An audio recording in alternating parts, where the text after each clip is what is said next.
बहुत समय पहले की बात है। एक घना जंगल था जहाँ कई जानवर शांति से रहते थे। उसी जंगल के किनारे एक छोटी सी पहाड़ी पर एक बूढ़ी मगर चालाक बकरी रहती थी। उसका नाम था गिम्मी। गिम्मी की उम्र जरूर ज्यादा थी, लेकिन उसकी बुद्धि अब भी तेज थी। गर्मी के दिन थे और जंगल में पानी की बहुत कमी हो गई थी। जानवर इधर उधर पानी की तलाश में भटक रहे थे। एक दिन एक भूखा भेड़िया, जिसका नाम रॉकी था, उस पहाड़ी पर आ गया जहां गिम्मी रहती थी। रॉकी कई दिनों से भूखा था और कुछ भी खाने को नहीं मिला था। जैसे ही रॉकी की नज़र गिम्मी पर पड़ी, उसके मुंह में पानी आ गया। वह सोचने लगा, वाह, आज तो किस्मत खुल गई। ये बूढ़ी बकरी आसानी से मेरी पकड़ डीएच में आ जाएगी। भेड़िया धीरे धीरे पहाड़ी चढ़ने लगा और गिम्मी के पास पहुंचकर बोला, नमस्ते बकरी मौसी, मैं तो बस तुमसे मिलने आया हूँ। इतने सालों से अकेली रह रही हो, कुछ सेवा करने का मौका दो। गिम्मी भेड़िए की मंशा समझ गई।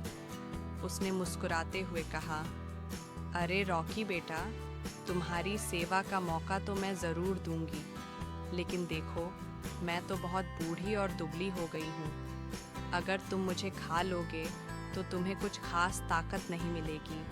क्यों ना तुम एक काम करो। रॉकी चौंका।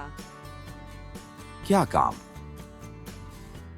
गिम्मी बोली, यहाँ से थोड़ी दूर एक झरना है। वहाँ बहुत सारे मोटे ताज़े जानवर आते हैं पानी पीने। अगर तुम मुझे अभी छोड़ दो तो मैं तुम्हें वहाँ का रास्ता दिखा सकती हूँ। भेड़िया सोच में पड़ गया। उसे लगा कि बकरी सच कह रही है। वह थोड़ी देर सोचता रहा, फिर बोला, ठीक है, तुम मुझे रास्ता दिखाओ। गिम्मी ने चालाकी से एक उल्टा रास्ता बताया जो दलदल की ओर जाता था। रॉकी उस पर चल पड़ा। थोड़ी ही देर में वह कीचड़ में फंस गया और बाहर निकलने की कोशिश करने लगा। उधर गिम्मी हंसते हुए बोली, चालाकी से नहीं जिएगा तो भूखा ही रहेगा रॉकी बेटा। उस दिन के बाद से रॉकी ने कभी उस पहाड़ी की ओर मुंह नहीं किया।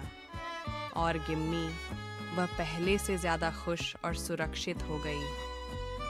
सीख, समझदारी और चालाकी से बड़ी मुसीबत को भी टाला जा सकता है।